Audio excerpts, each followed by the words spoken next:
Good morning, ladies and gentlemen. Welcome to another edition of the Free American. I'm your host. I'm Clay Douglas. And we are waiting for my guest today.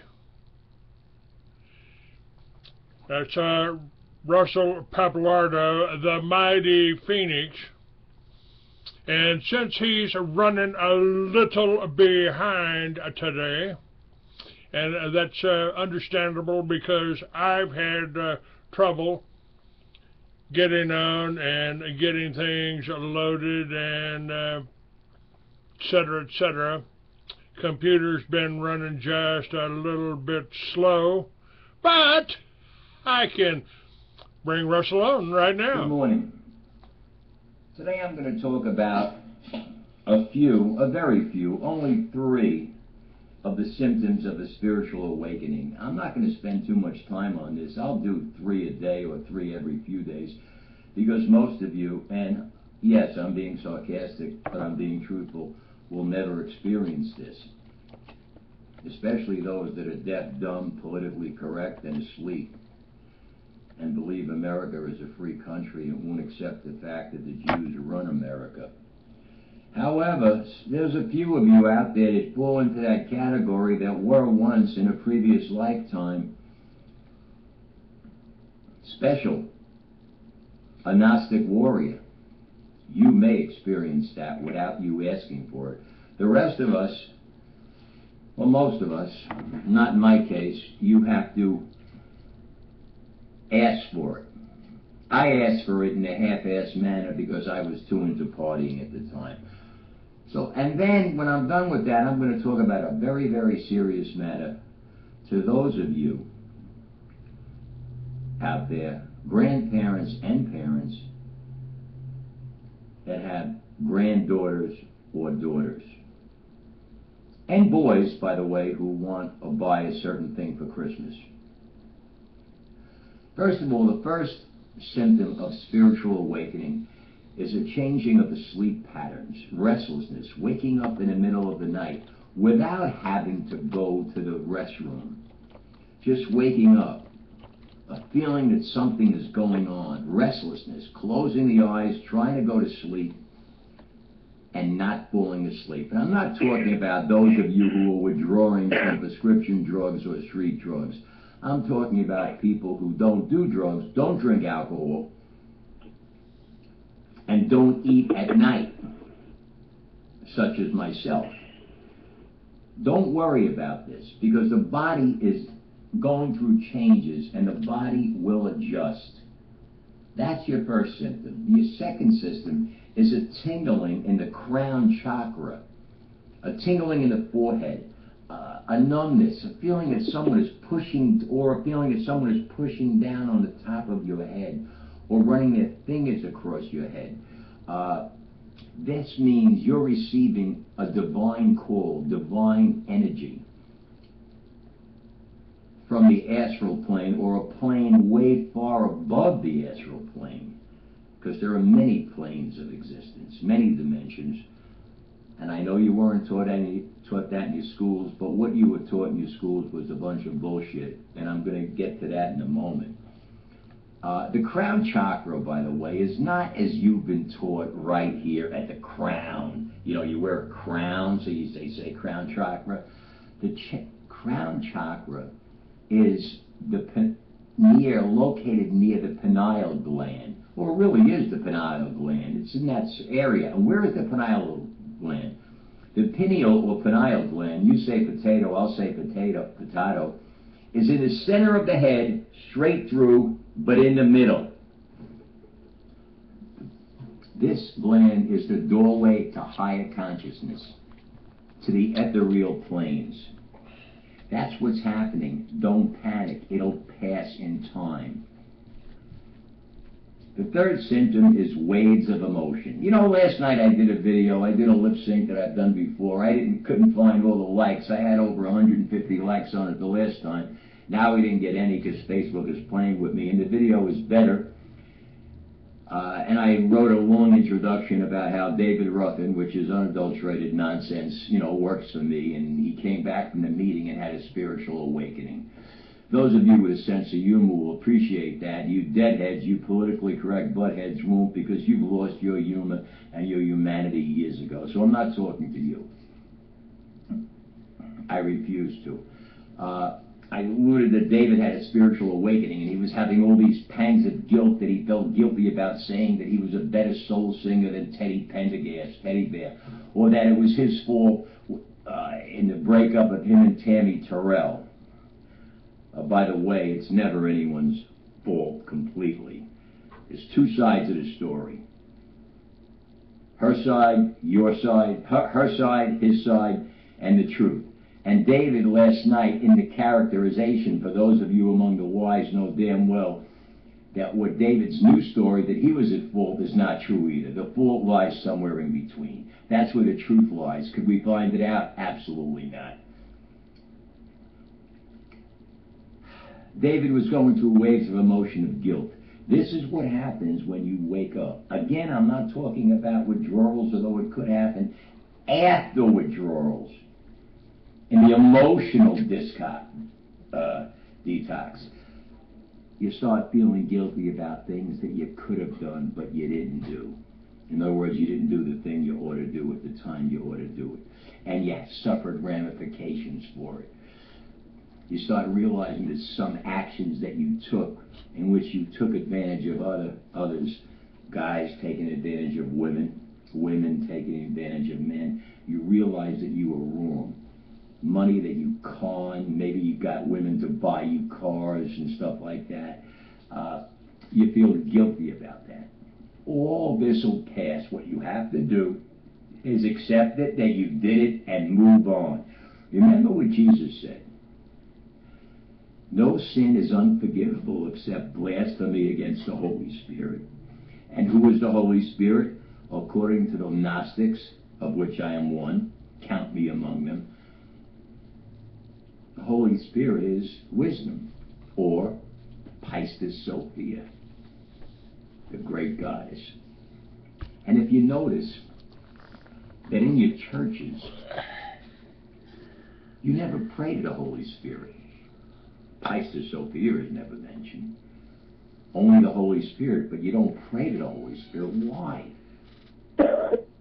Because they don't want you to get wise. They don't want you to open up your crown chakra. They don't want you to have a spiritual awakening. They want to keep you dead as a doornail emotionally, so you could keep on doing what they say and as give your donations to that fucking phony Judeo-Christian satanic church, or that even more despicable synagogue that controls it. Now that I've said what I had to say about the spiritual awakening, let's talk about what's going on. If you guys and gals out there have a granddaughter or a daughter, Mattel, and this is interesting, this video was on the net from Breast Tech TV. It was working fine last night. They took it down. Why? Because Christmas is coming, and these motherfuckers, and the newscaster called them scumbags, which they are, but they're motherfuckers. They're a cancer. They want to make money selling you a product for your daughters, and then at the same time know exactly what's going on in your household. The new Mattel Barbie doll, which should be coming out in a month or so, probably before Christmas, is a spy machine. In it has a chip that will record everything in the house that goes on within a certain radius, transmit it to a computer right to the NSA, National Security Agency. Yeah, they're spying on you now through children's toys. And the new robot coming out by Mattel for the boys is going to have the same thing, if the robot hasn't come back already. You have to sit down with your kids, if they want it for Christmas, like I'll do with my grandson who wants the robots, and explain to him that it's not good because you don't want anybody knowing your business, do you, son? You want anyone to know what you do in your room when you're alone? That's your private time. That's your space. I know my grandson, even though he's 5, will understand because he's as sharp as a tack. He's sharper than I was at that age. And my son, who was a real shrewdy. That's what you gotta do. You can't buy Mattel robots. You can't buy Mattel Barbie dolls. Now, what's going on, and if you have it, I would get rid of it, is the Samsung Smart TV. I would suggest you boycott all of Samsung's products. And I know they make a good TV, you could see it, you could get entertained, you could get brainwashed, you could become a dum-dum, a robo-sapien, a stupid, and a low-high. It's spying on you, whether it's turned on or off. If you're in that room, that TV can see whatever you're doing. And what's ironic, the guy from Breast Tech TV put it up on YouTube, Breast Tech TV YouTube, emailed it to me last night.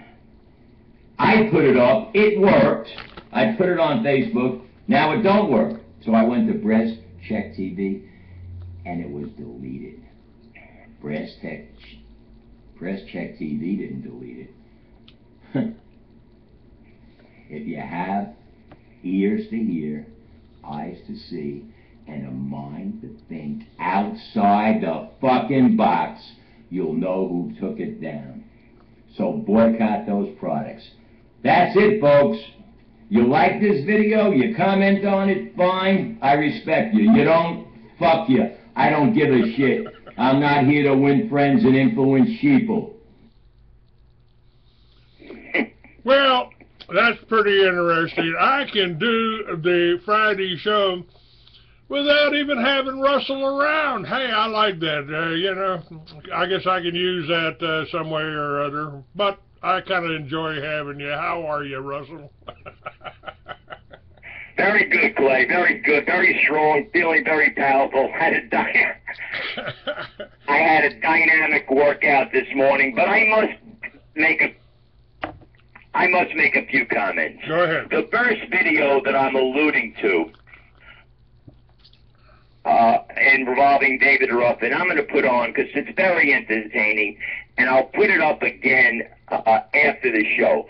But I want to make a point before we talk about Mattel, Samsung, before we talk about how they're telling you you have cancer now and to get you into chemotherapy, which basically is like having roaches in your house and setting off an atomic fucking bomb.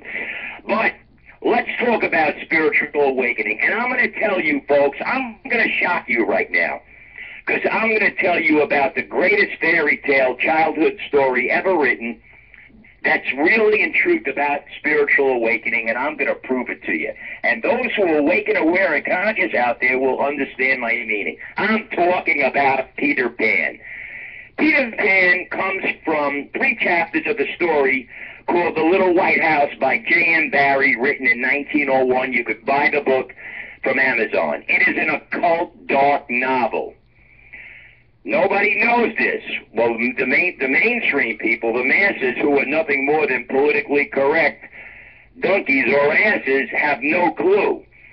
But in 1955, yes, 55, and I was a little boy, and I loved that show. Mary Martin did it on TV. And if you notice, there was nothing about Peter waking up. Now, remember that key word, waking up, okay, on that show. Yet, at the same time, around 53, 54, they started to put fluoride in the water that makes one apathetic, indifferent, and unaware of what's really happening over the long run, because it affects permanently, unless you cleanse it out, the hypothalamus area of the brain, and does have some damage to the cerebral cortex, because regardless of what you're told, it does have the power to cross the blood-brain barrier. Now, in 1991, Steven Schindler's List Spielberg puts out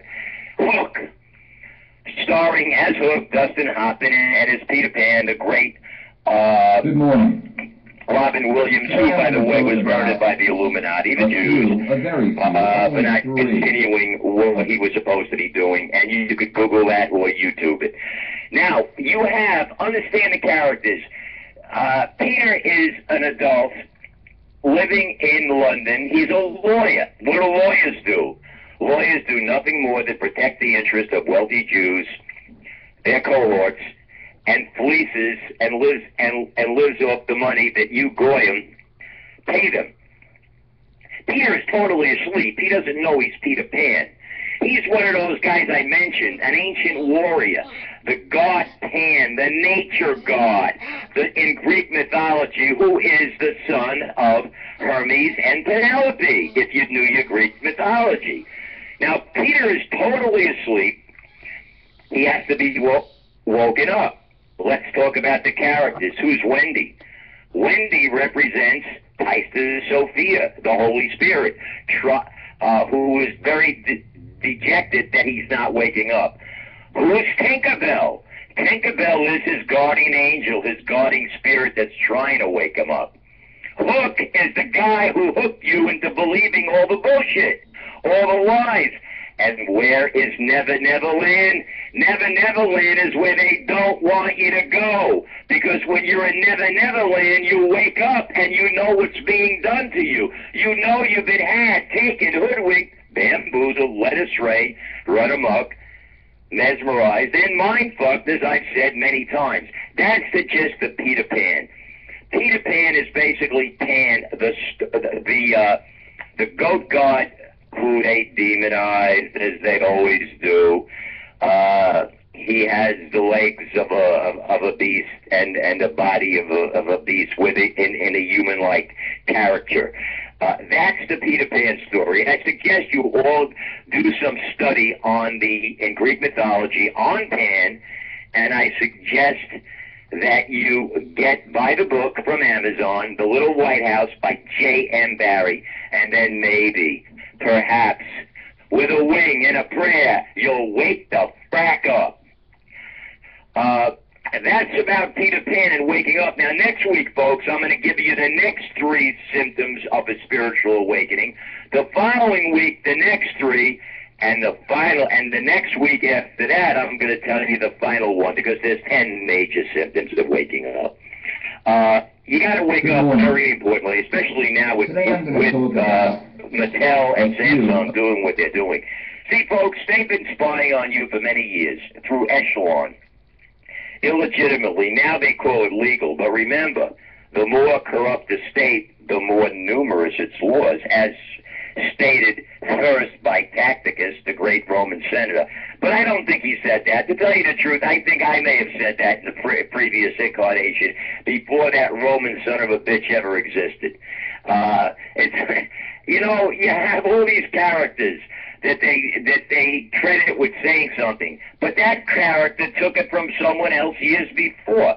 Like Solomon says in your Bible, Solomon was not really Solomon, he was Suleiman, says there's nothing new under the sun. Everything I say comes from the subconscious, comes from Tyster Sophia, because I have luminous epinoia, or creative imagination, and I pray to the Holy Spirit. Because I wanted to wake up, because I knew something smelled kind of rotten, like rotten burnt bagels with whitefish salad or cabbage soup. In other words, I started to smell the gefilte fish. And I prayed for wisdom. And I'm not the wisest man in the world, that's for certain. Hey, but hey, you do come on. I know what I'm talking about. You do come on every Friday with him, so.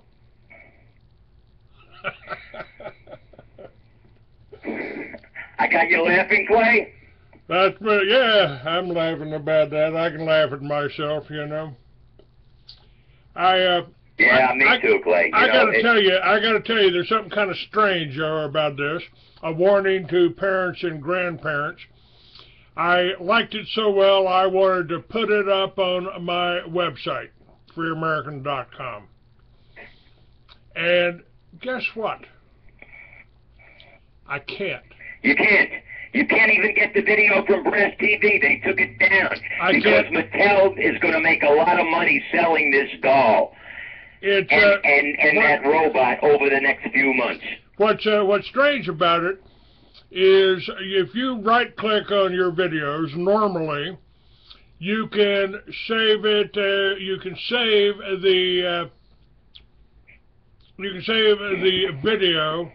Not the link, but you can save the whole video. And it won't let me do that. It won't let me do that. It doesn't have any place to show the embed. It's the embed. I want to embed that. And it won't. Now, let me ask you a question pertaining to that. Have you noticed lately on the computer all kinds of different problems popping up, shrinking of size on screens, losing the screen, having to restart the computer over and over again? This morning I had to restart the computer completely. I had to go into the closet there and restart the modem. And right, you were telling me that earlier. But you know what I think this is from, Clay? Notwithstanding the fact that they don't want you to see the Mattel video by Brass Check TV or my video, I think that they're playing around with electromagnetic pulse, like has been predicted that in October of 2015 they've knocked out a lot of stuff. I don't know if that's true, but there's a great possibility that they're getting ready to do that, to create, in other words, another false flag terror like they did in Oregon recently. By the way, there's a video about the Oregon shooting. More bullshit. It's the same old by the Jews who run America, own the media. They get their two-bit D- actors to go out there and make believe that they're heroes. They glorify the guy who did nothing on something that didn't happen. They know how to concoct the story. They own the media. They can put whatever they want. They can doctor a video like they showed planes going into the World Trade Center that never hit the World Trade Center. The World Trade Center, as we both know, was a case, as you call it, exaggerated Jewish lightning, because the bombings were from the inside. The witnesses were hushed up. Just like the witnesses who saw William Greer shoot John F. Kennedy when he was driving the car in 1963. The 20 witnesses were all murdered within a year. And then the bullshit Warren Commission came out at the end. There is no evidence of a conspiracy at this time. There's never evidence of a conspiracy. Conspiracies are demonized, but conspiracies exist. Not only do they exist, they're in action every day of the year by millions of people. When two people conspire to go in business, when a salesman goes in a house on a free inspection, knowing he's going to find something and then scare you into buying it, that's a conspiracy. I know I've done it. See, you have to have been there and done that to understand it. Just like you have to have lived the life of a partying fool before you become a wise man. You gotta walk through the burning, fiery gates of hell before you could rise up, become the phoenix, and enter the pearly gates of heaven. Well, remember, I've got poems out there that I did 45 years ago that really tell it like it is. You know, of how you shouldn't care. You can't go because you were there, and you stay until you pay. You stay as men, not more. You know, and that kind of brings me over to something. Something else came up here that we're talking about current news here. I want to lay this. I've told you, matter of fact, Wig on my guest page here on the chat room, he just got my video, The True Face of FEMA. And I told you in that video that this whole war on terror is a war against anyone, anywhere in the world that doesn't want to go along with one world government. Why are we attacking Syria? Absolutely. Why are we attacking Syria right now? Why? Or better than that, Russia is actually doing what we should have done. They're attacking not Syria, Israeli but jets. the rebels there. And today, as I was preparing for this show, this came across my desk from Jacob Hornberger. And it just rang so true, I thought we should share it today, if you don't mind. Go right ahead. The chaos of the war on terrorism spreads to Syria. It had to happen. It was always inevitable that the U.S. government's much vaunted war on terrorism would dissolve into absolute chaos, especially by attracting authoritarian and totalitarian regimes into the war on terrorism maelstrom. Ever since President George W. Bush declared his much ballyhooed war on terrorism, we have seen authoritarian and totalitarian regimes infringe on or destroy the civil liberties of their citizenry, citing the war on terrorism as their justifications. Bashing down people's doors and warrantless searches, arbitrary arrest, indefinite detention, torture, assassination, the war on terrorism has become a dictator's best friend. Hey, if the U.S. government is doing it, why not every other regime in the world, including the dictatorial ones? Now we have the grand spectacle of Russia intervening in the Syria civil war, one of the deadliest civil wars that the U.S.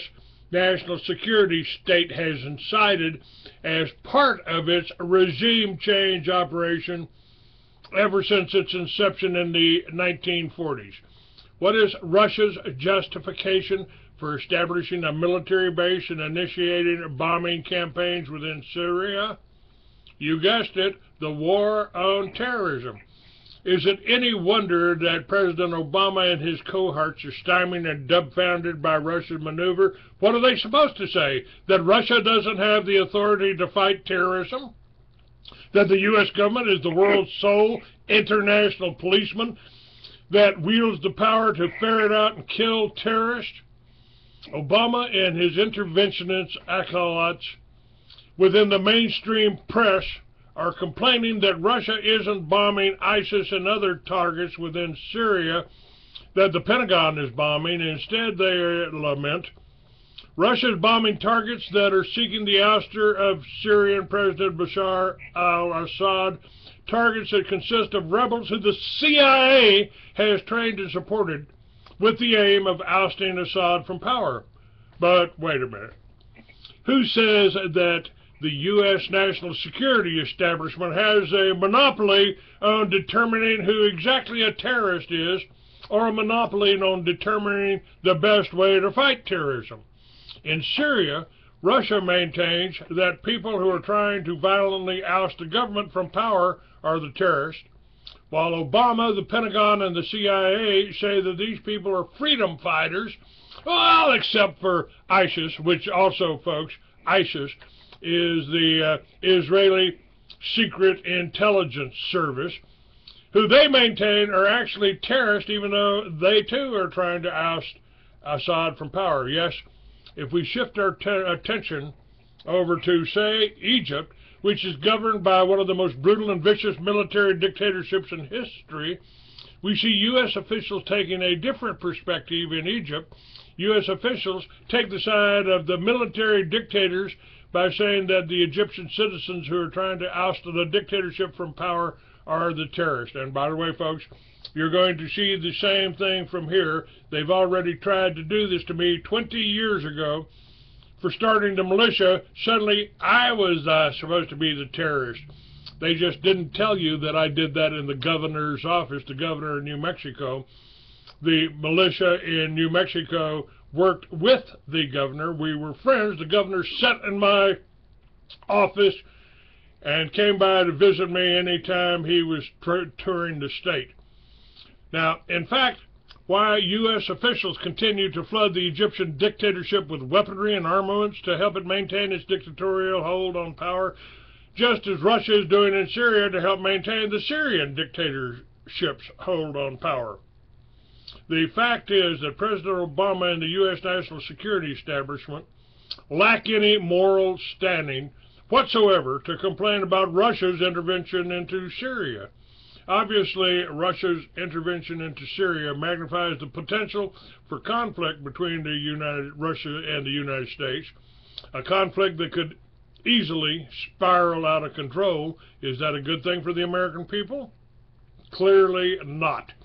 Getting into a war with a nuclear power is never a good idea, but that's the direction in which the U.S. national security establishment is heading our nation, and we're into a particularly insane situation here when Russia and Russia's president, Russia's leader, is more democratic, more honest, and more Christian than our own leader here, Obama, dual citizen, but won't even go into all of the problems with Obama. But he was placed in there by the CIA through his mother, through his family, and of course that's been covered up. Obviously, the sanctions that Obama imposed on Russia with the aim of having Russian officials kowtow to the U.S.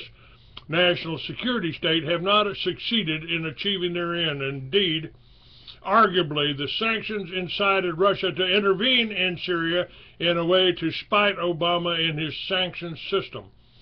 What's happening in Syria is just one more manifestation of what the national security state and the philosophy of foreign empire and interventionism are doing to our country and to the world. Not only are they leading our nation into bankruptcy owing to out-of-control federal spending and borrowing to fund all this destructive nonsense, they're also making the world even more unsafe for the American people. Look at Iraq, look at Afghanistan, look at Yemen, look where Saudi forces just bombed a wedding party, just as U.S. officials did repeatedly in Afghanistan. Look at the Ukraine, where the U.S. supported coup and NATO's movement toward Russia's borders inside of the predictable Russian response in Crimea and the Ukraine. Look at the massive refuge crisis in Europe. It's a direct consequence of the U.S. military death machines, interventionist antics in Iraq, Libya, Yemen, Syria, and Afghanistan. Where are the Middle East paradises they promised with their interventions? Where are the free societies they promised would accompany their invasions and occupations? Where is the order and stability they assured us would result from the massive death and destruction they have wreaked in the Middle East and Afghanistan? Everywhere you look, the Cold War national security state leaves nothing but death, destruction, and suffering, impoverishment, enslavement, tyranny, and bankruptcy. How long are the American people going to permit this to go on? How bad do things have to get before Americans say enough is enough? It's time to dismantle the old Cold War era Pentagon, CIA, NSA, military-industrial complex, and America's foreign empire military bases, and restore the limited government constitutional republic that our American ancestors intended for our nation, which would finally bring us the freedom, peace, and prosperity and harmony for which we all yearn. And Hornberger is founder and president of the Future of Freedom Foundation, born and raised in Laredo, Texas, received his BA in economics from Virginia Military Institute and his law degree from the University of Texas. You know, it may be, Russell, that Texas is the republic that we were promised with our Constitution, that Texas is doing the most to stop the whole New World Order, one world government of the banksters, by the banksters, and for the banksters. We've got our own gold. All we got to do is set up our forts, you know, and actually put our gold into our own vaults here and take these banksters out of it. I think this may be one reason Jade Helm started right here in Texas, started right here in Big Spring, Texas, where I currently live. I don't know. As soon as I moved here, Jade Helm was started. I don't think I'm that important, but I do know that over the years, and on this, since I started this radio show, since I started the militia, that has certainly still having an effect here, stopping people from terrorizing farmers and ranchers. The militia in Texas is alive and well. This is why they attack me. This is why they try to demonize me. And I got to tell you, folks, I've never done anything wrong. I don't steal. I don't lie.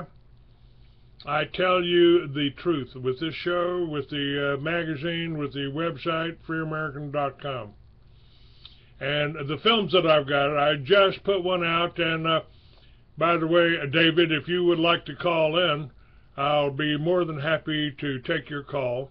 All you got to do is hit one, and we'll. I'll know that you want to talk. And Russell, what do you think? I mean, I've already told you this. All right. Well, first of all, I have a couple of comments, as I usually do. I thought David was excellent. He was 100% right. But I want to ask you a question. I just want you to give me one answer, then I'm going to, and I guarantee you're going to get it wrong, because everybody does. I don't care who they are. When did the war on terror start? Well, it started with, supposedly with George Bush, but it actually started before that. They bombed the Murrah building. They put there Timothy McVeigh. Right. And okay, to you're get that 100% established. right, but it didn't start then either. I want to tell you when it started. Okay. It started in about 1983 or 82, when I came home from work, and my son, who was a little guy at the time, said to me, "Dad, I saw the greatest movie about a terrorist. There were terrorists." I says, "Yeah, what was the movie?" He says, with the guy who plays Rocky. I said, "You mean Sylvester Stallone?" He said, "Yeah." There was a movie on terrorists showing that Sylvester Stallone was the good guy trying to catch the terrorists. They set us up in the movies, as they always tell us what they're going to do, but we don't listen. Then they did the Murrah building. Well, they did Waco. They did the 1993 bombing in New York City of the World Trade Center that didn't go off right. The FBI planned the whole thing. They showed you the World Trade Center coming down in cartoons in the late 90s. They set us up. That's what they did. That's how they operate. They want to tell you in advance what they're going to do, but because they know you're not going to get it because you're asleep. And to wake up, you got to go to Never Neverland. You got to become Peter Pan. Otherwise, you're going to be hoodwinked by Captain Hook. All right, we got a caller here. We've got a caller here, and I believe that I may have David online. Hello. Who do we have here from 985 area code?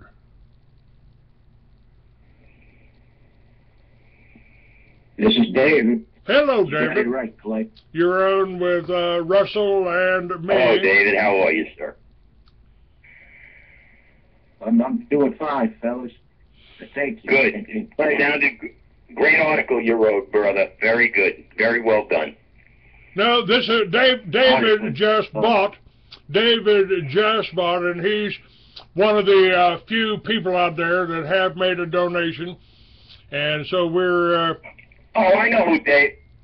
and I just sent him a copy of my video, The True Face of FEMA. I really would like to get your input on that, David. Well, yeah, David, you there? definitely was a hell of a show. Yes, sir. Let me take it off the speaker. All right. Am I, you hear me better? Yeah, I can hear you. Hello? Hello. Okay. Well, first of all, I like, let's say how you started off. I forget where the video was taking place, but let's just say you were speaking to a crowd.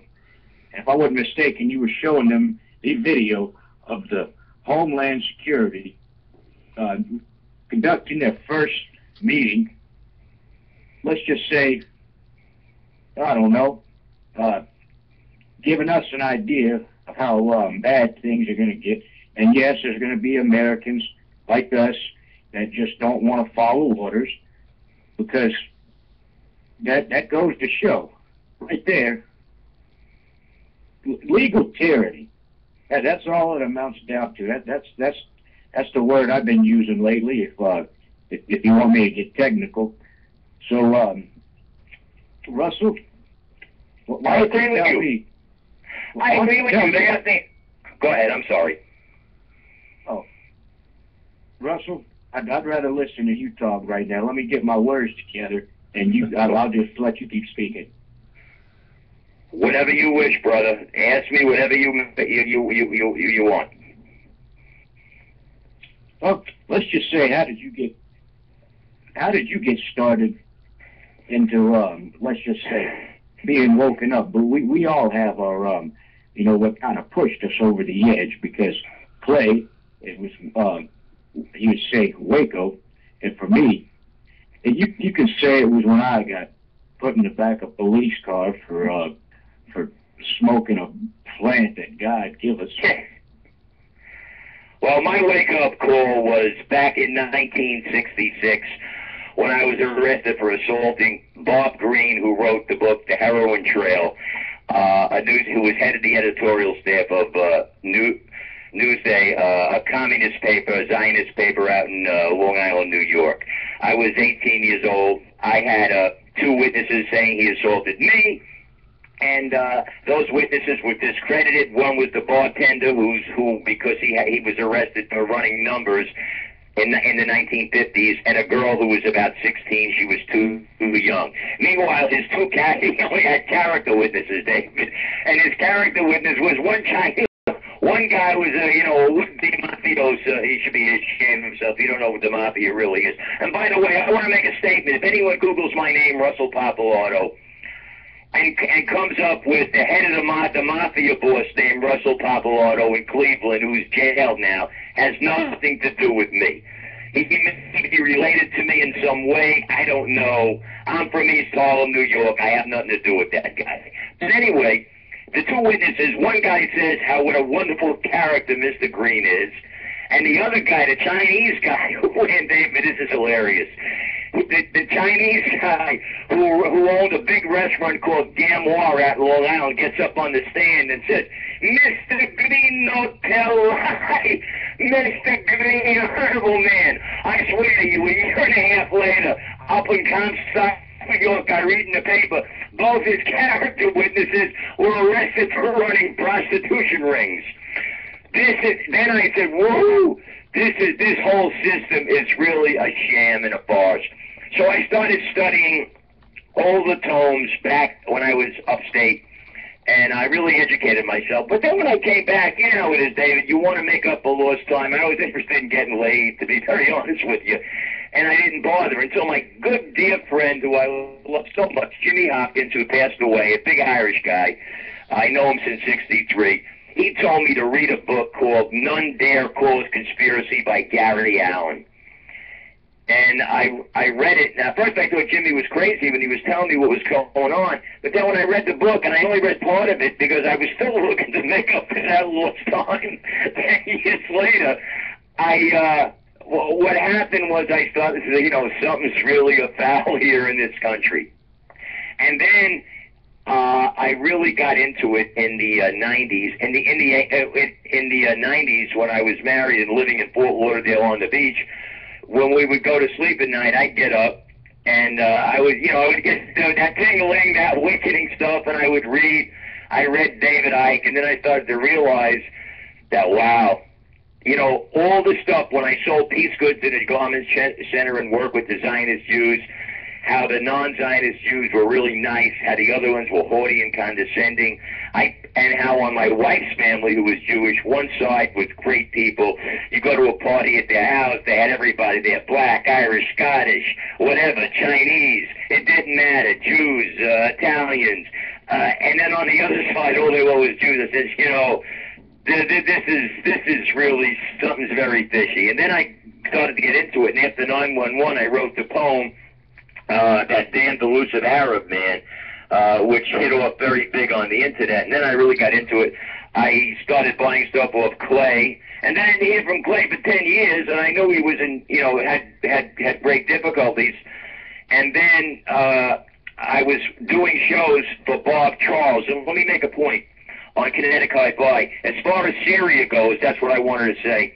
They want Syria because Syria is the gateway to Iran, because they have the large oil reserves underneath Iran. They want to destroy Iran, and Russia has to protect them because Iran hasn't attacked another country since 1798. They're a very peaceful country. The only war they've been in was against Saddam under Bush's orders in the, I believe that was in the 80s. I believe it went on for 10 years, if I'm correct. But anyway, I got further and further into it, and now I feel myself really, really woken up. And if I didn't talk about it, I would really feel guilty. I believe this is my karma. And you know, as far as smoking that plant, one of the ways to wake up is to smoke that plant. Because if you put on classical music, Dave, and you at night, instead of good old-fashioned rock and roll, which I love, you know, but if you put on the classical music and you have a dilemma that you want to solve and you pray, and when I say pray, you ask, and you wait for the answer, listen to the classical music, you usually get it, especially if it goes into Beethoven or nocturnal music. So the whole system is a farce. It's a sham. That's why I do those videos on Fuck the System. I got a 25-minute video on there. They don't block me anymore because I'll expose Zuckerberg for what he is on this show. And that's the way it goes, brother. Spoken like a true prophet. You flatter me. Thank you. And hey, can I ask you something? Are you the fellow who sent me on my Facebook page? Are you the guy that made that large donation to Clay? He did. Yes, sir. Yeah, it was very nice of you. Very nice. Well, hey, I listened to him so much. And matter of fact, the first time I heard him, I'd say the first Free American show was June 12th, and it happened to be on a Friday. And let me tell you, I was impressed by the both of you so much. Now, some people may call the way you the way you explain things blasphemy. To hell with them. I mean, thank you. Not only you tell it how it is, but you tell it in a way that discredits those who should be discredited and undiscredits those who shouldn't be. And very well said, Dave. And I couldn't put it any more simpler than that. Well, you know, Dave, you see, the idiots out there, and trust me, and you know, there are many, because the masses are asses. They'll think I'm discrediting Jesus. I pray to Jesus.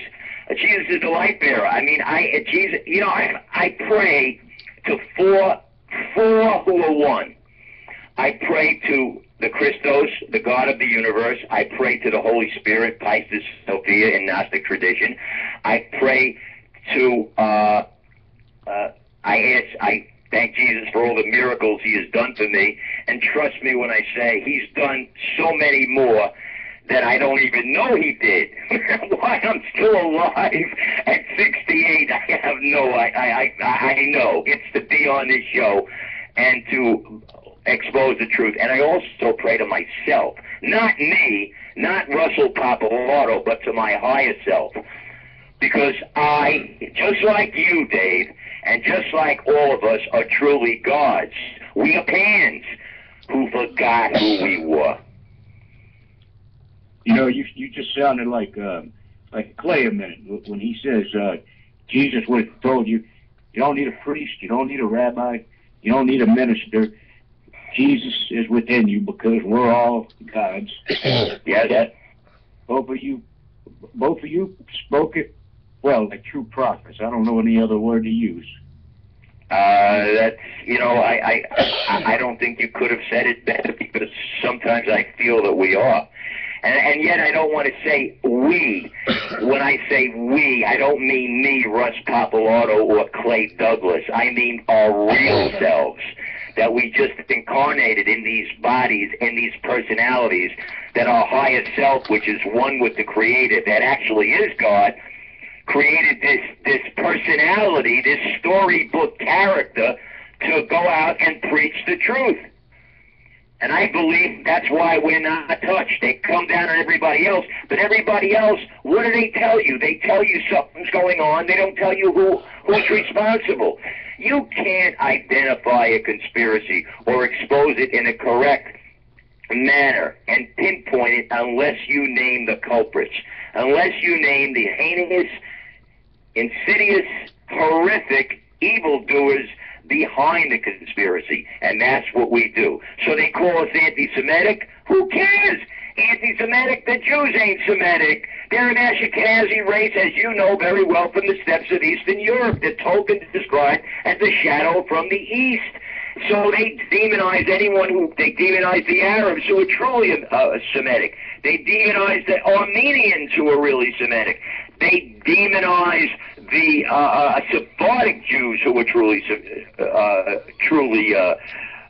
from the descendants of Shem. It all boils down to this. Everything we've been told is a lie, and there are none more hopelessly enslaved, as I think Frederick von Goethe said, as those who falsely or erroneously believe that they are free. That's the way it is. They want, I look at it this way, and I'm sure you reached out. How old are you, Dave? I'm 24 and a half. Oh, you're right. You're the man. 24 years old, knowing what you know. God bless you. You're a superstar. Trust me. Keep it up, because at 24, I was just partying. Honestly. Let me tell you, it's not really earning me a lot of friends, but like I said, I get labeled things all the time. I'm sure you do. I'm crazy. I got Naziistic ideas. Girls are saying I want to overthrow the government, and I say, hell, if I had the resources and the power to do that, yeah, I would. But the hell, Dave, you're making me laugh, because I do. I became the master of the lip sync. I'm really that good. I'm looking at it objectively, and I just did last week again. Joy to the world. And if I were the king of the world, tell you what I do. I throw away the bars and the cars and the walls and make sweet love to you. But that's what it boils down to. Everybody should be free. This is not freedom. They're going to tell you what you could think.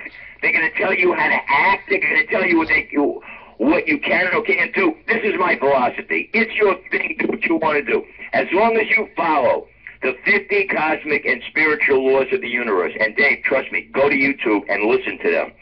They could all be summed up by the golden rule of Jesus, to do unto others the way you would want them to do unto you. However, what they didn't tell you is that Jesus, and I'm certain he said this, don't let anyone infringe upon you what you don't want to do. Stop them. And I believe in stopping them with extreme prejudice, whether it's with my wit or my tremendous hand speed. If you watch my videos, you'll understand. Watch my video, I Am the Warrior. Well, you would be anything, trust me. I'm starting to notice more and more how well spoken our informers really are, because I tell people this. It's not what they're telling us. It's what they're leaving out, because I think I've heard. Oh yeah. Oh, very well. good propaganda, 80% truth or 90% truth, and then the rest 10% lie. That's the part that they don't tell you. Right. You got to learn to read in between the lines. The devil is in the details, like Watson said to Holmes said to Watson. This is where it's really at. And you got to understand, these guys are masters at telling a little truth in order to deceive. This is what, and they use logic, and that's why Dostoevsky, I don't even know how to pronounce the name correctly, the great Russian author, stated, logic is a whore. Because you could go to one area of the country and sit in front of a crowd. Once you amass the vocabulary to do so, and argue the benefits of communism. Then you could turn around, hop on a plane, go to New York or wherever, and argue the benefits of capitalism and convince the people of the same nonsense. Meanwhile, you're a monopolistic capitalist, and you know it's all bullshit anyway. But the people will always follow the crowd. They'll always listen to the well-dressed, articulate individual because the people are sheeple. The masses are asses. They're robo-sapien, stupides, or as H.G. Wells named, oh, I love that, in The Time Machine, Aloha. The American male, as a rule now, and of course I'm not alluding to you or people of your mindset. See, my mindset is this, let me give you an example. I have a video that I got about originally 100 likes on. Now it's down to about 30 because they deleted a lot. I do shit. It was a little. You weren't born yet. It was by a guy by the name of Gregory Abbott. Girl, I want to shake you down, and I do it very good because I know how to do the moves. But I say this is for all the ladies who have the Phoenix mindset of fuck the system. Then I have a poster usually underneath that says you had a guy and a girl in the moonlight saying, you had me, baby, it's fuck to the system. You know what I mean? But that's the thing. This is what the world needs, is not only an informer, but an entertainer, somebody who really gives somebody a good chuckle while they learn something very, very important about the future, or what is going on and what's been going on. You're right, because the other guys who say it are boring. You know what I mean? It becomes boring, and all they'll say is, "Oh, he's crazy." Because they need the app. They're so weak. They're so cowardly. They're so, what's the word? Pusillanimous. That they need the approbation of their fellow man. I need, and obviously you need, and Clay needs only the approbation of our higher selves. That's the way that's the way it goes, and that's what we got to seek for. These people can't look in the mirror. They're really degenerates. They're not human. They've lost their humanity. They worry. They fear death. You know, like who was it? D. Lamb, who wrote "Not in His Image," said, "If you fear death, don't worry about it. You're dead already. You've lost your humanity." Fear is the crippler. People are afraid, but afraid of what? There's nothing there. Once you show you're not afraid of them and you don't give a damn. What was that? What was that you said? The word fear actually stands for. Sure. The letter fear. And by the way, I got that from my godmother's son, who I call my cousin, who's a real character, a really very articulate, intelligent individual. He told me that. So I'll give him, his name is Anthony Scriboda. He gave me that. It's fear. F for false. E, evidence. A, appearing. R for real. Fear is nothing more than false evidence appearing real. He also told me another one for those who are looking to make money. The word luck. Luck is labor to L. L for labor. U for under. C for correct, and K is knowledge. So labor is, luck is fear under correct knowledge. But I also like Rod Stewart, because I also do that song, a character on my Facebook page, Speedo, for an old doo-wop group. What he just got, that he can't get into the jukebox to play it for the Phoenix Lounge. So he calls me up on the phone, and the Phoenix told me to ask you guys to do this. And then I do bring over those old Motown records, the Motown song by Rod Stewart. And Rod Stewart says in that song, my favorite line, luck is just believing you're lucky and showing just a little bit of faith. So you could sum it up that way, with the thing from my cousin Anthony or what Rod Stewart said. Well, let's see. Do you know what the definition of love is? That is your level of vibrational energy, and the higher you, the more you love, the higher your vibrational energy gets, and you can do amazing things. Well, you know what, Clay? Let me say this. I'm doing this show, and I do this show not only to pay back for karma, but I enjoy doing it for one reason, because it's hope. Without hope, there's nothing. And by the way, I did a video today on a group by 6 a.m., a rock band called Life is Beautiful. If you have hope, but, you got to die before you live, you got to choke before you breathe. And I do this for posterity, for the children, for the little ones. Because I want the little ones to be free. I want them to laugh. I want them to have the freedom to play, not to sit on a phone and text all day, and to be a cyber junkie. I want them to play ball, have fun, decide what they want to do, and not be told by some mongrel dog who teaches in the school that they can't. Because in this world, nothing is impossible when heart, mind, and the power of will are set to purpose. You got to go against the odds. You got to be a modern-day Don Quixote. You got to live the impossible dream. Well, lose the fear is the main thing, because this is what they want you to do, Russell. This is what the television is about. This is what Alex Jones is about. Be afraid. Be very, very afraid. Because if you're afraid, you can't think clearly, and there is nothing to be afraid of.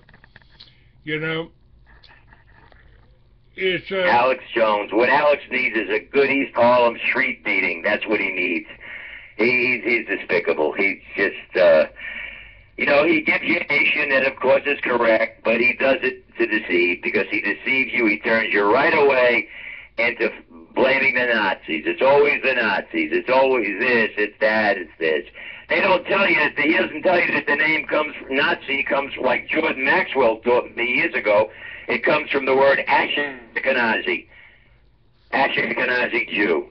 The descendants of Ashkenaz, who was the son of Gomer, who was the daughter of Japheth, a non-Semitic people who lived along the Isles that called themselves the peoples of the sea, that I've said many times were defeated at the Battle of Megiddo in the 13th or 14th century BC, those remaining moved over the Caucasus Mountains into the steppes of Eastern Europe, and eventually established themselves as the Khazars.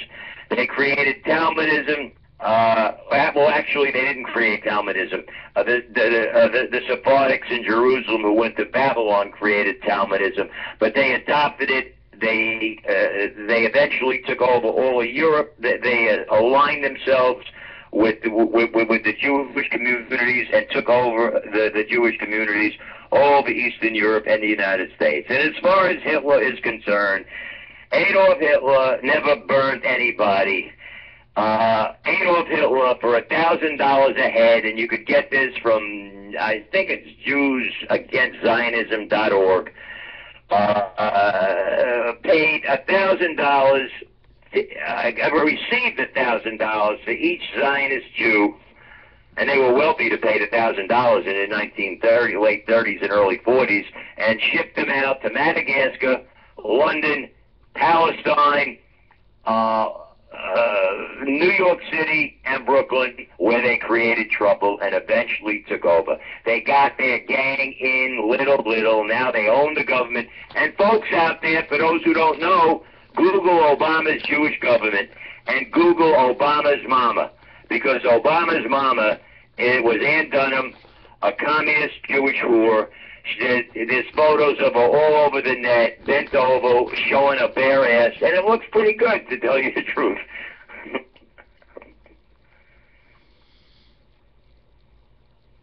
And she was also working with the CIA in the Philippines there, so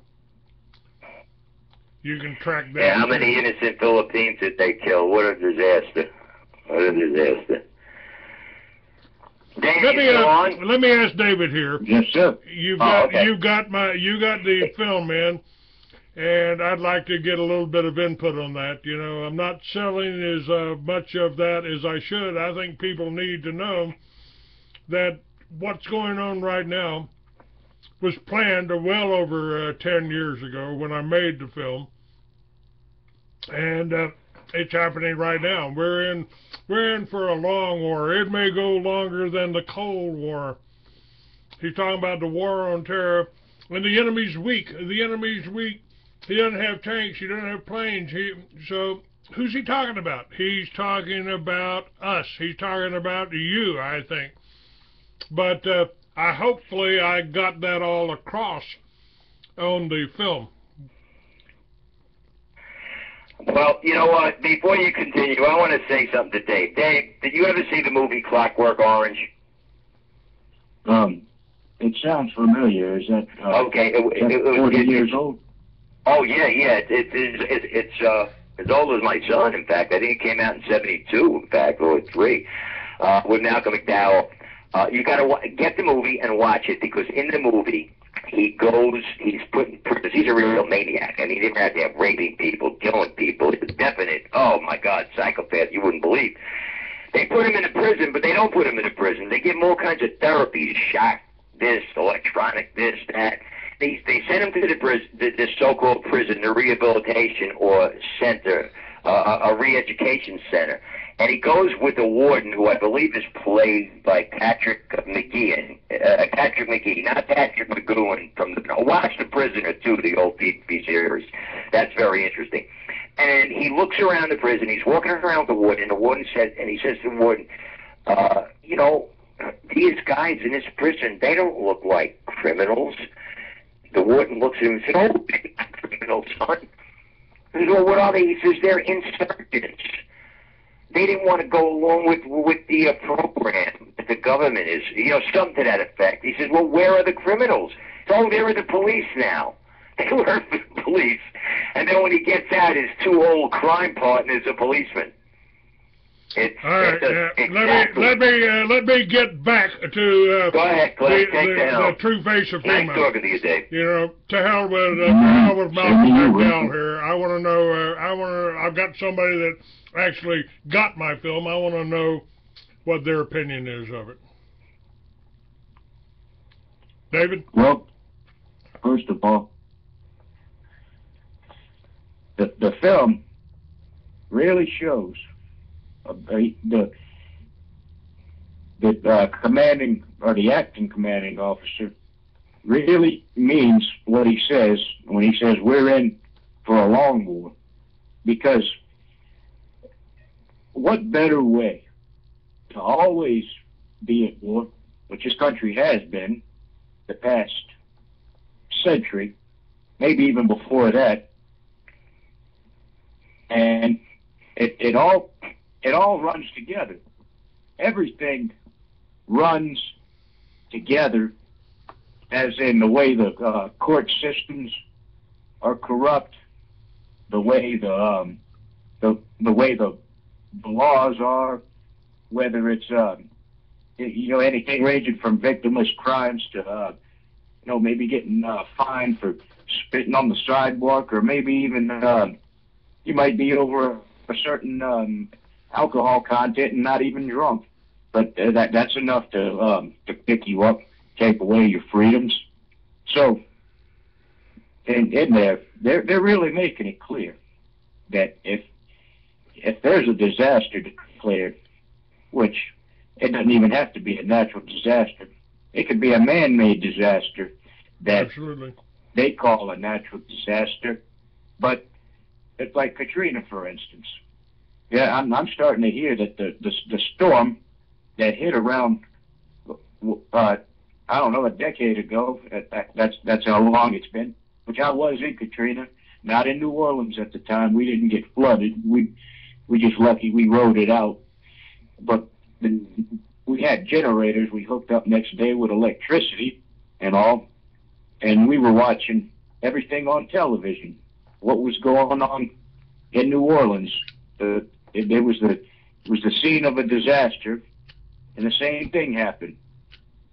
They let's just say for a while, 10 years later, they are still have police officers on trial because of the Danziger Bridge shooting, where I believe they shot at some unarmed crowd of black people. Because, but let's just say, a fellow I work with, who was a police officer probably around that time, said that somebody had the bright idea that since it was martial law was pretty much declared, they thought they would cleanse the city of certain gang members, so they can take advantage of this opportunity. I mean, but like I say, you see him talking about it on your video, Clay, and then you can say a decade ago,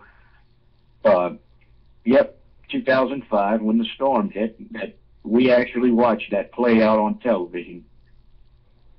Yes. And Brinkerhoff also says, a natural disaster like an earthquake along the New Madrid fault line. They're planning on that because they built these nuclear reactors on a fault line. You got to excuse me for a moment, folks. Guys, I got to just get rid of a cup of coffee. Go ahead, continue, Clay. It's all right. I mean, this True Face of FEMA, I filmed it a little over 10 years ago. And I think it's just as relevant today, maybe even more relevant today, because everything that I told you then is happening now. It just kind of shows how accurate I was. And I also told you that the odds of you being killed by a terrorist in America is about the same as getting eaten by a great white shark in Phoenix.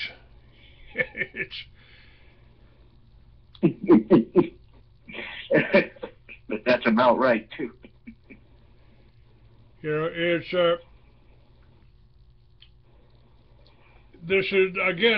to keep you afraid. I mean, and folks, I can tell you one thing. I am not anti-government. I'm the most pro-government guy you got out there. I just want the constitutional republic that we were supposedly guaranteed by the Constitution. The Constitution, to me, is not as important as the Bill of Rights. The Bill of Rights should be our guideline for everything we do. What are we doing here? Where are we going from here?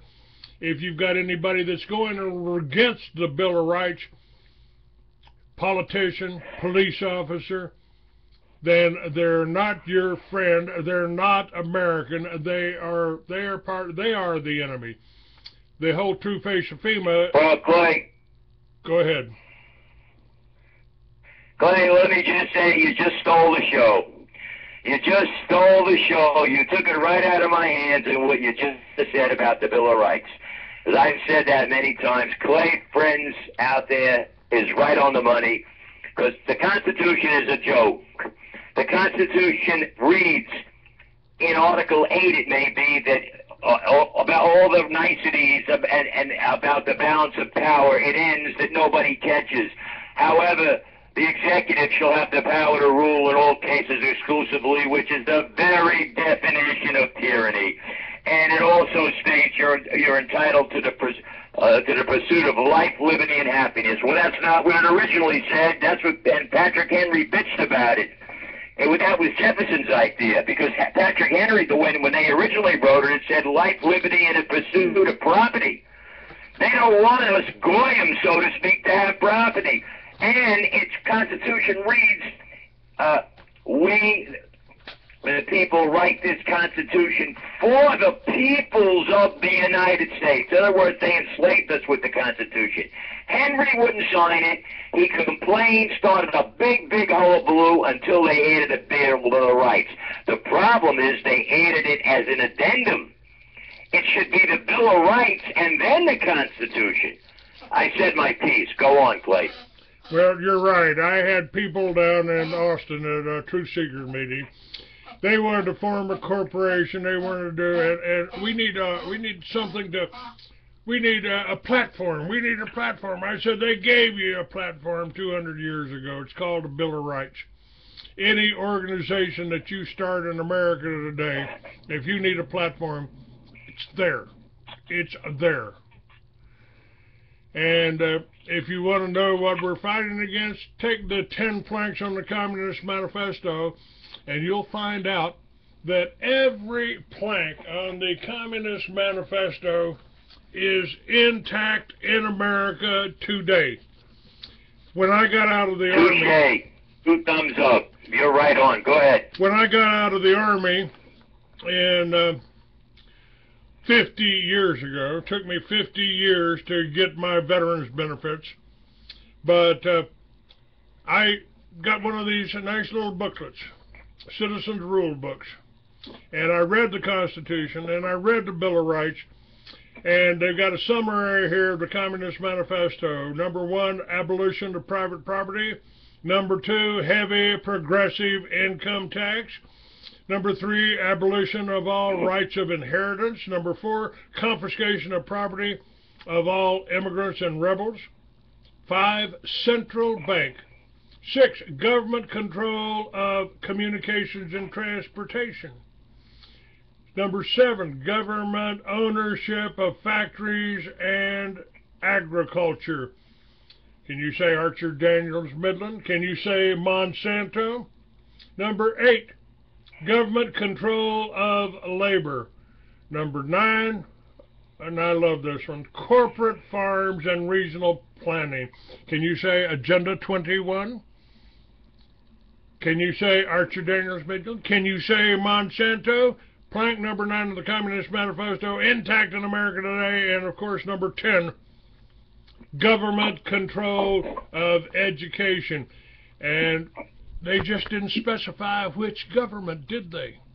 Folks, this is what we're up against. And this is it's been under attack for 200 years. It's been under attack. They went after the farmers.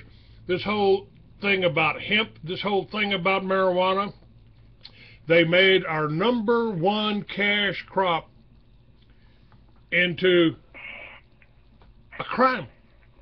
It was a crime to grow hemp on your own property unless you paid an outrageous tax on it. And that's what we've made progress here. Colorado, Washington, probably Alaska, a few other places have abolished the laws against victimless crimes. But they're going to try to tax it. They're going to try to do the same thing they did to steal it in the beginning. They're going to try to do that. And Clay, he's just an old hippie. Oh yeah, he wants to legalize drugs. No, I don't. I want to abolish all laws against victimless crimes. You know, if a man can come up and arrest you for something that you've got in your pocket for a piece of a plant, and I don't give a shit whether it's cocaine or heroin or opium or marijuana, if somebody can come up, it doesn't matter what it is. That's like coming up in the oh, have you been taking Valium? Oh, well, you're going to go to jail. You've been taking a sleeping pill? You know. Hey, my mother and grandmother were drug addicts thanks to the doctors. My grandmother had a prescription for sleeping pills. My mother had a prescription for pain medication. And they were on it their whole life. They weren't criminals, but, If I get caught with a Seconal, a red in my pocket, I could go to jail. That's insanity. To me, that's insanity. I got caught with 850 Nebutols in 1965. You know, I have to make a statement now because you really got me going, both of you, especially Dave here. You know, Dave, you made a statement that you got to wake the people up by entertaining them. So obviously you got my number and you know what I'm doing. Well, folks, if I can find it, I'm going to go to a Halloween store with my son and grandson and buy an Obama mask, and I'm going to get a big picture of Benjamin Netanyahu, and I'm going to put the Obama mask on, look at the picture, and do a lip sync of James and Bobby Purify's great 1967 Motown hit, I'm Your Puppet. I think it would go off really big. I don't know how are you going to see it? How are you going to let anybody see your lips if you got an Obama mask on? I'll have Obama doing the thing. I can still make the movements. It'll still be funny. And do me a favor, Dave. Like my Facebook page if you haven't already, and take the videos that you like and share them. Because the more people that see what we're trying to say, we're not going to wake them all up. We all know that, all three of us here. But we can wake up a few. And if we save one out of 1,000, God bless us. Well, I got to tell you, David, you really saved me. I mean, that donation you made set me up for the rest of the month. I was able to get a lot of things done, get a lot of places, and if I had more support like yours here, we would be really making some progress. I can only do as much as I can finance and pay for. I don't sell advertising, folks. I don't sell advertising because I'm not letting some Jewish-run company come and try to take your money. The only thing I put on my show here on my website is something I've tried, something that I know about, something that I can recommend. You can't buy advertising on my show. So I'm totally dependent on your donations. I do the show for you. I do the show for you, your children, your grandchildren. The guests I have on here are people that are out there and working. Like I had Larry Pratt from Gun Owners America on yesterday. I've had him on for many times over the last 20 years. Trying to do that and fighting for your rights in Congress, fighting for your gun rights and your Second Amendment rights in Congress. I had him on yesterday.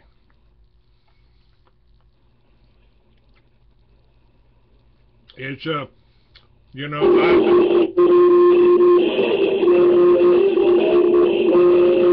all right, Russell, that doesn't work.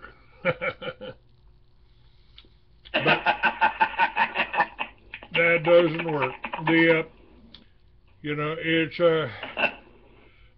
I bring these people on because if we unite, and this is what I need too. I need you to tell your friends. You need to listen to Clay Douglas. You need to listen to the Free American.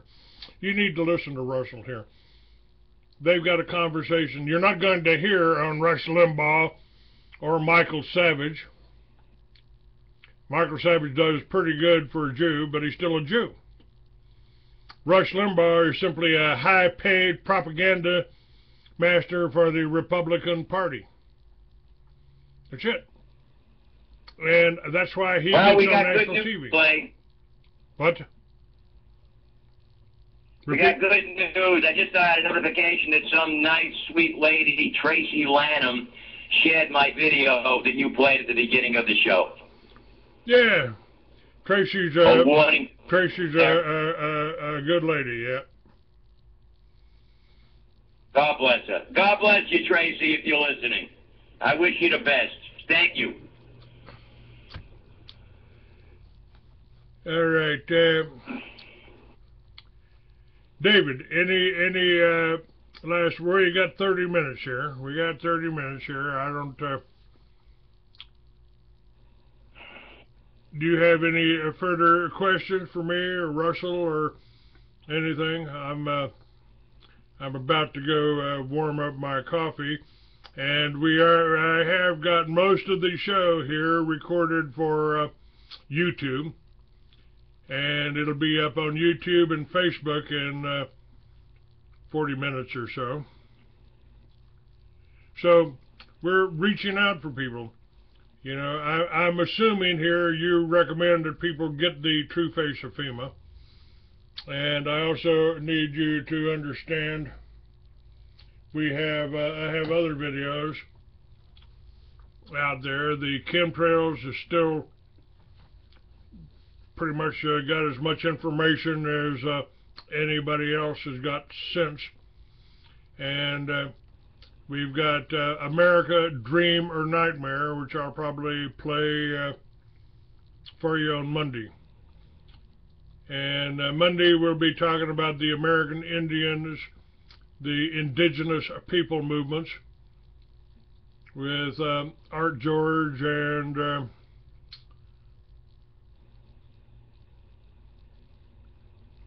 some other William Blair, and up on Thursday I'll have L.A. Marzulli here to take a little in-depth look at the Bible, the Nephilim, aliens, angels, and biblical prophecies. That's on October 19th. Who is that? Wait, Glenn, what is that guy's name? L.A. Marzulli, Marzulli. Oh, okay, so never mind. But you said somebody else. And that's his website is www.lamarzulli.net. Again, all that's linked on the on my website, Free American. And on Free American website, you can go to PayPal there and make a donation. Click on the donate button, and you can do that securely. And you need to tell your friends about it. You need to tell, people keep bitching about not having, leaders or in Congress. Well, you're not going to get a leader in Congress. I've been through the presidential races. I've supported people that would have made a great president. And you never heard of him because every time he got up to speak at the Republican convention, they turned the cameras off. Every cameraman on stage turned the camera off so you wouldn't know about Charles Collins.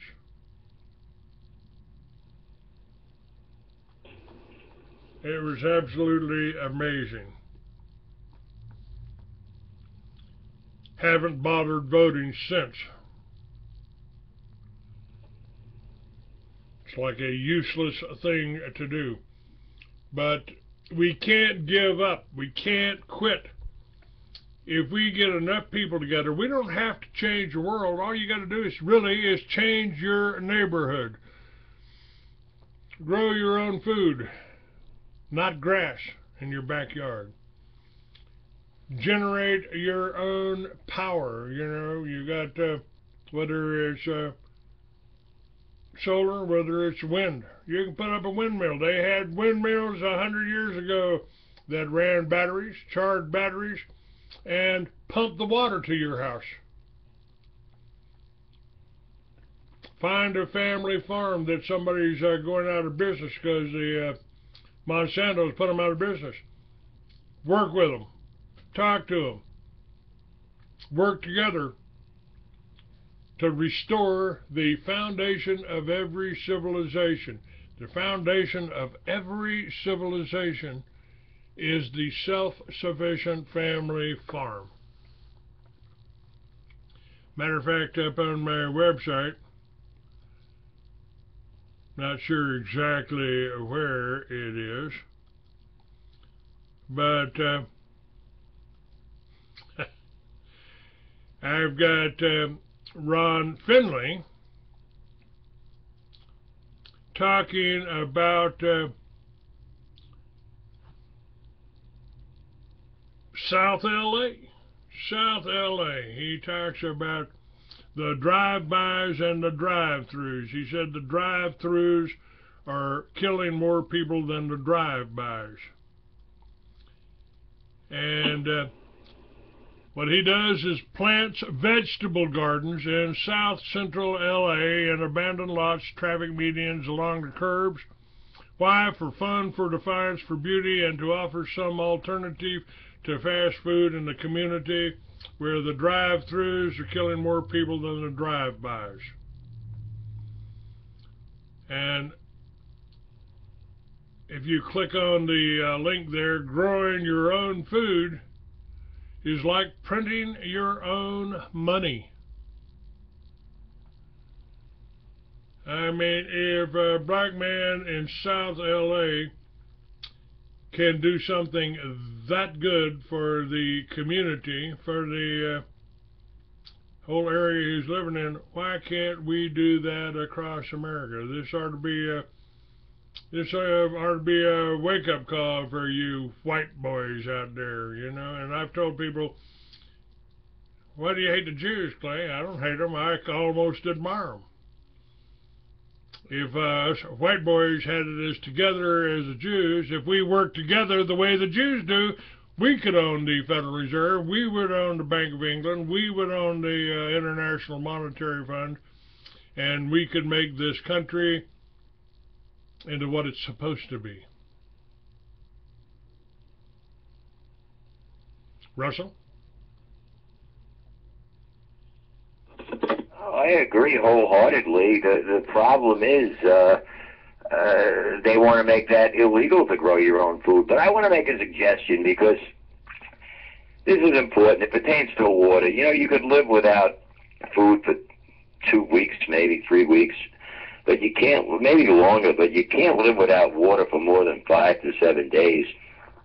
And when they create this need and when they cut everything down, shut everything down, you're going to need water. And if you want to get water, the best way to do it is to take a large tub of some sort. It could be a big, giant Tupperware. And you better pray for rain and leave it outside. Put a screen over it so the bugs don't get in it. And you'll have water. Then you can come in the house and you could boil it. It'll be fluoride-free. That's what I suggest everybody does out there, all of our listeners. And those of you who are shills who are listening in for political correctness, let me know where you live so I could send someone over there to take the screen off.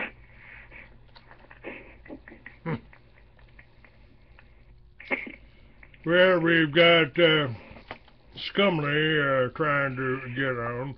I will never let that asshole, I will never talk to him, I'll never let him on the show.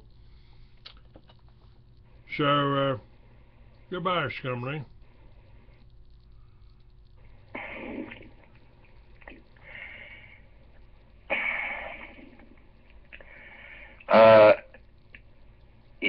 You mentioned the word black, which reminds me, and I must say this because I had a talk with an Afro-American friend. I hate to use that word. I like to use an Afro-imprisoned by American friend. Asked me to say this, and I will. Many people are very against black people getting reparations for slavery. I'm not. I believe the Jews should pay back the blacks for enslaving them. In fact, in Texas, by the way, in Texas, this is mind-boggling. They're starting to teach in the schools that the blacks came here willingly as immigrants looking for work. Some people found out about it, and they had the textbooks removed. I believe the textbooks were made by McGraw-Hill. I could be wrong. They're actually altering, as George Orwell predicted in 1984, that they would be. The Jews ran the entire slave trade, folks. They're responsible for the slavery of the black man, and their descendants, who they probably reincarnated as, should pay back the money. And you could, if you doubt me, go to YouTube and put in Walter White Jr., 1968, African slave trade. It's about 2 hours, most informative. He's a very articulate man. I don't know if he's alive now. He might have just passed, but in 1968 he did the video, and let me tell you something, it is awesome. Truly awesome. The Jews ran the slave trade. The Jews started communism. You could Google Jews and communism, too. The Jews are responsible for pedophilia. You could YouTube that, too. They're responsible for ritual murder. You could YouTube that, too. They're responsible for 9/11. You could YouTube that, too. They're responsible for the attack on the USS Liberty in 1967 that Lyndon the Bastard, Beef the Bastard Johnson,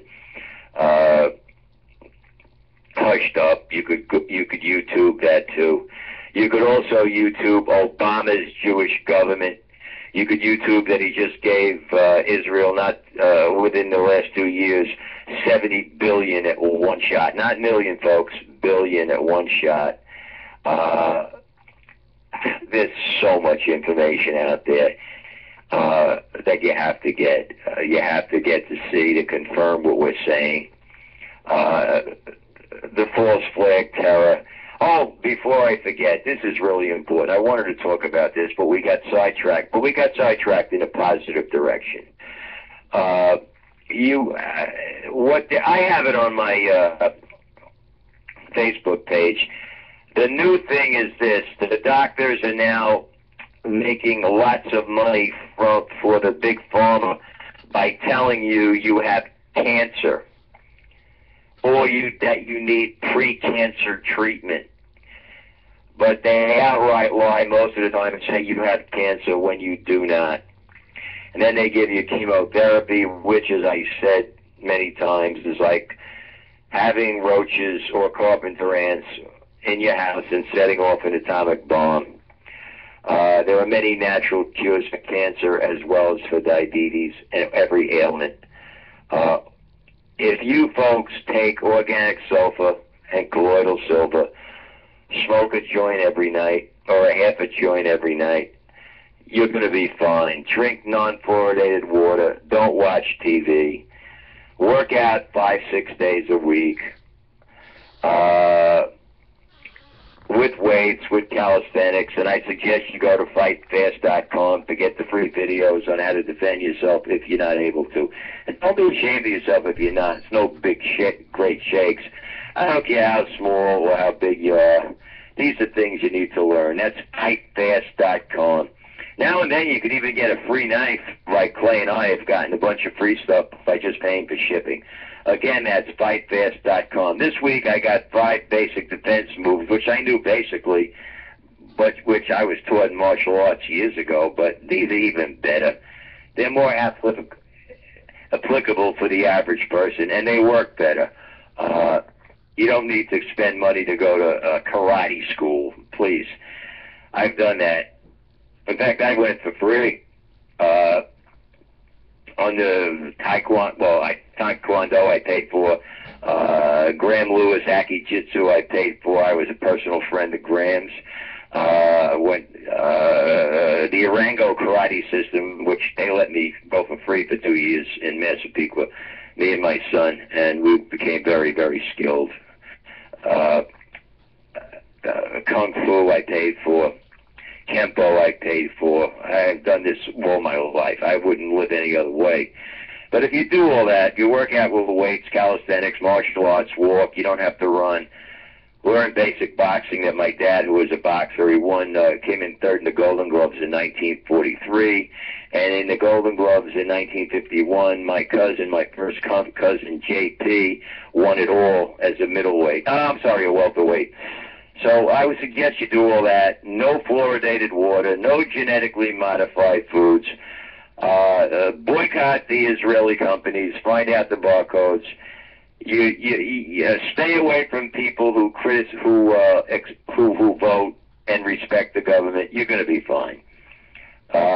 Save yourself a lot of aggravation. If you're a man or a woman, don't go out or date the opposite sex who is not politically incorrect, and make sure their star signs are compatible with you. That's all. And don't get attached, because everything in this world, as Marcus Aurelius, the Roman emperor, said, are ephemeral or quick changing. Nothing lasts forever, not even, as my favorite rock and roll band, the Bad Boys of Rock and Roll, Guns N' Roses said, lasts forever, not even cold November rain. And by the way, I do a great lip sync of that too. That's all I have to say today. Between me and you, Clay, and our great call-in guest who is very articulate and knows where it at as a young age. If all the 24-year-olds in America knew what Dave knew, we wouldn't be slaves. That's it, brother. All right, sir. I appreciate you being on, and I'll let you go. All right. Have a great day, everybody. Take care. Bye-bye. All right. We've got a few minutes left here. We got a few minutes left here. Let me, here's something that, if you're following the UN, this story came across my desk. Protracted negotiations within the UN are causing killer robots to move a step closer to reality, an expert has learned. The UK and the US are currently attempting to water down a preemptive ban on autonomous weapons at the UN General Assembly in New York. But this is delaying an agreement on banning the technology which could allow nations to possess killer robots before any laws come into force. Protracted negotiations within the UN, the United Nations, are causing killer robots to move a step closer to reality. This was a stark warning made by Crystal Haynes, a UN Special Rapporteur on extrajudicial, summary, or arbitrary executions in an in-depth article for The Guardian. There is indeed a danger now that the process may get stuck, said Haynes. U.S. military reveals self-healing nanotechnology to project to create gadgets that constantly monitor and correct our health. U.S. military reveals nanobot doctors that can be implanted.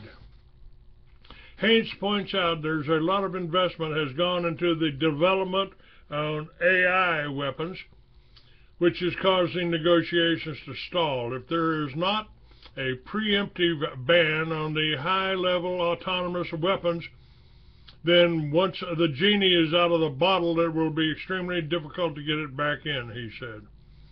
While no country as yet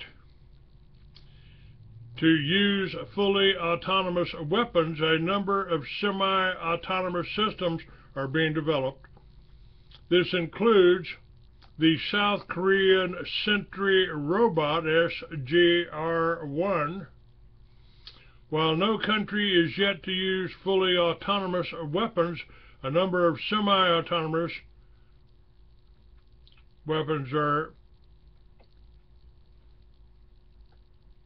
being developed. The main issue is being discussed is the wording of the agreements. Will robots get away with war crimes? If a robot unlawfully kills someone in the heat of a battle, who is liable for the death? In a report by the Human Rights Watch earlier this year, they highlighted the rather disturbing answer, no one. The organization said something must be done about this lack of accountability, and it is calling for a ban on the development and the use of killer robots called Mind the Gap, the lack of accountability for killer robots. Their report details the hurdles of allowing robots to kill without being controlled by humans. Shades of the Terminator, huh? Again, here we got a case of Hollywood being ahead of the times. And, you know, who can you badmouth? The governor? Of course, he was the star of the Terminator films.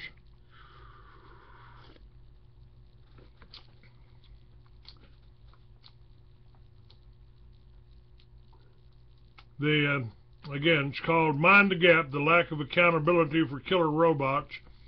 Their report details the hurdles of allowing robots to kill without being controlled by humans.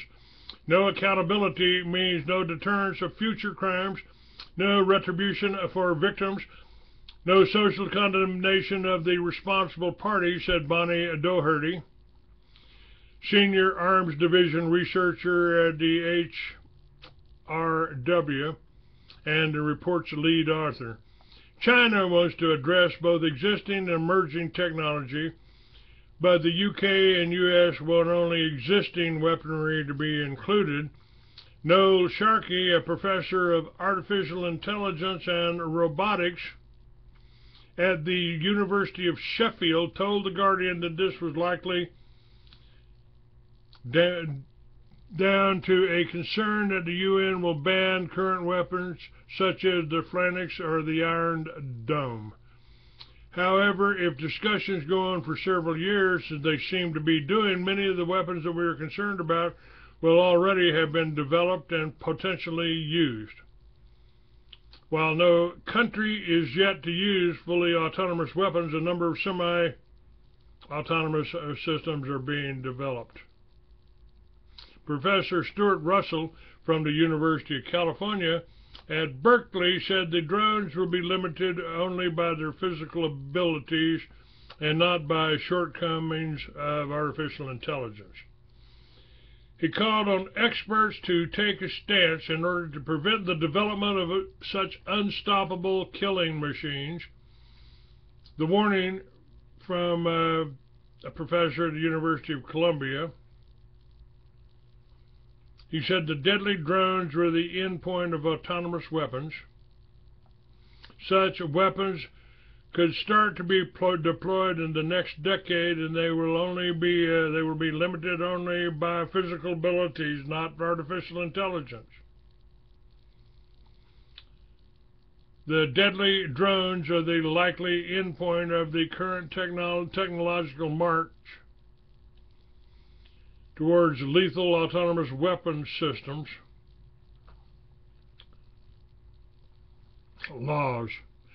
Such weapons, whose decision about which targets to select and destroy are determined by artificial intelligence rather than human, and could feasibly be deployed within the next decade, said the professor. He added, the stakes are high. Laws have been described as the third revolution in warfare after gunpowder and nuclear arms.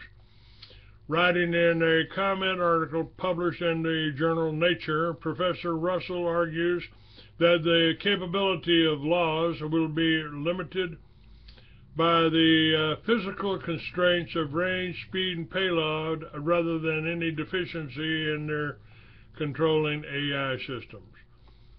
He continued, as flying robots become smaller, their maneuverability increases and their ability to be targeted decreases. They have a shorter range, yet they must be large enough to carry a lethal payload, perhaps a 1-gram shaped charge to puncture the human cranium. Despite the limits imposed by physics, one can expect platforms deployed by the millions, the agility and lethality of which will leave humans utterly defenseless. This is not a desirable future. The UN has held a number of meetings on laws under the auspices of the Convention on Certain Conventional Weapons, CCW, in Geneva. In April, a meeting attended by Professor Russell. Several countries, notably Germany and Japan, demonstrated strong opposition to the lethal autonomous weapons. Almost all states agreed with the need for meaningful human control over targeting and engagement decisions made by the machines. Unfortunately, the meaning of meaningful is still to be determined, said Professor Russell. He stressed that it was difficult or impossible for current AI systems to satisfy the subjective requirements of the 1949 Geneva Convention on Human Conduct in War, which emphasizes the need for military necessity, discrimination between combatants and non-combatants, and the proper regard for the potential of collateral damage. Professor Russell added, laws could violate the fundamental principles of human dignity by allowing machines to choose who to kill. For example, they might be tasked to eliminate anyone exhibiting threatening behavior. The potential for law's technology to bleed over into peacetime policing functions is evident to human rights organizations and drone manufacturers. In my view, the overriding concern should be the probable endpoint of this technological trajectory.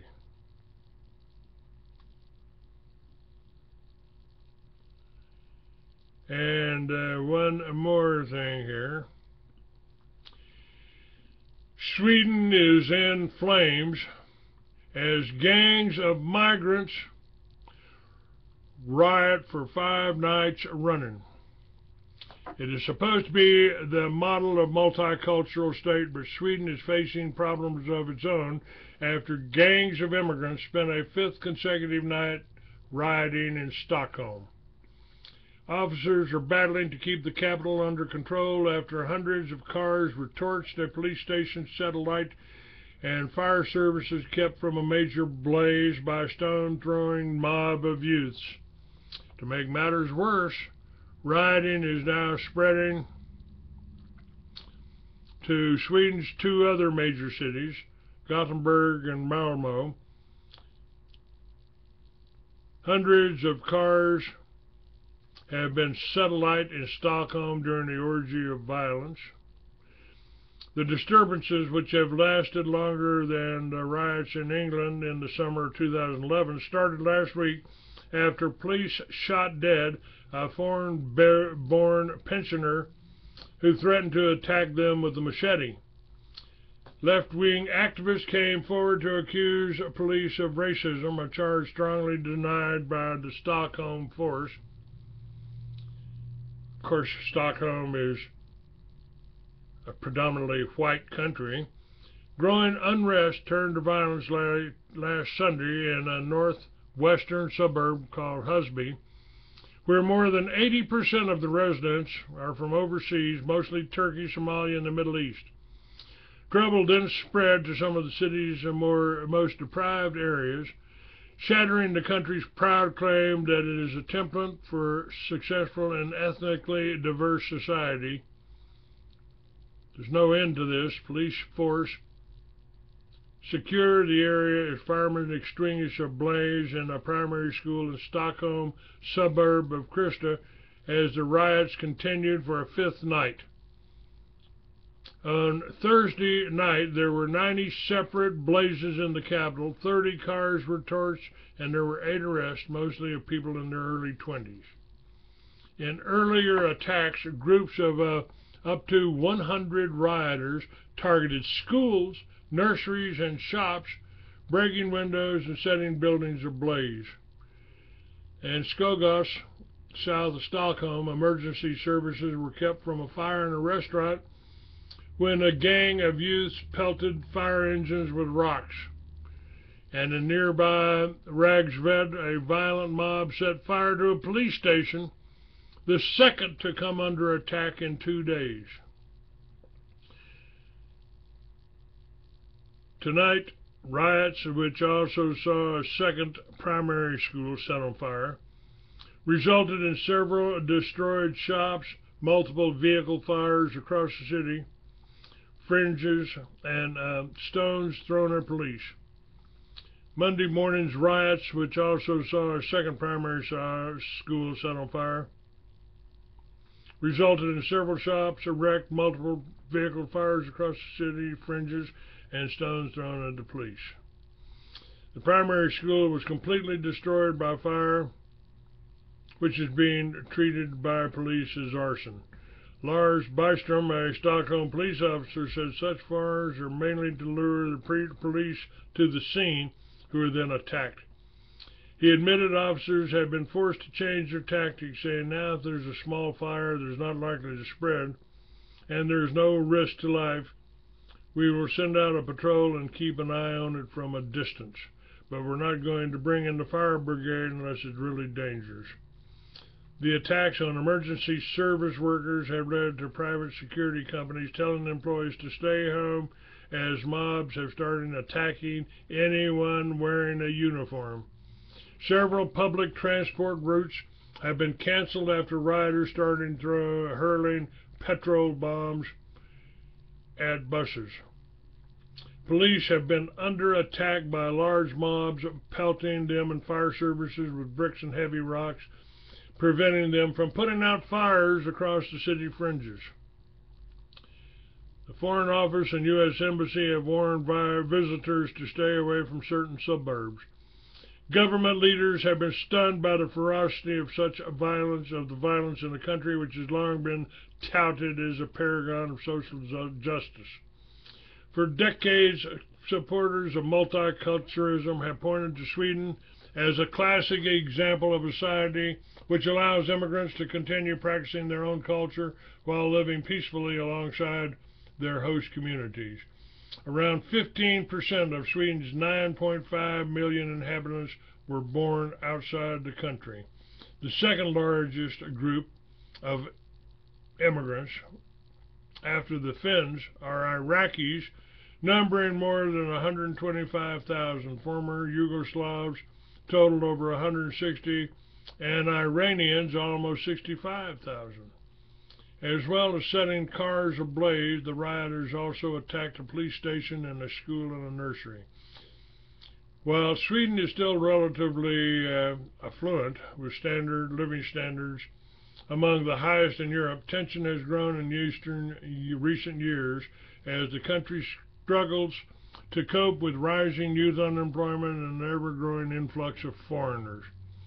Unemployment for people born in Sweden is only 6%, but unemployment among those born outside Sweden currently stands at 16%. The country's long-standing open arms policy for asylum seekers has brought it to a position where it has one of the world's largest proportions of asylum seekers relative to its population. Among 44 industrialized countries, Sweden ranked fourth in the total number of asylum seekers and second in the number of asylum seekers relative to its population, according to figures from the United Nations. Government leaders have struggled to explain or control the outbreak of violence, but the anti-immigrant nationalist Sweden Democrats have soared to third place in the polls. The party's rise reflects the concerns of many native-born Swedes that their country is rapidly changing for the worse. Well, isn't that happening right here? My God, folks, can't you see it coming?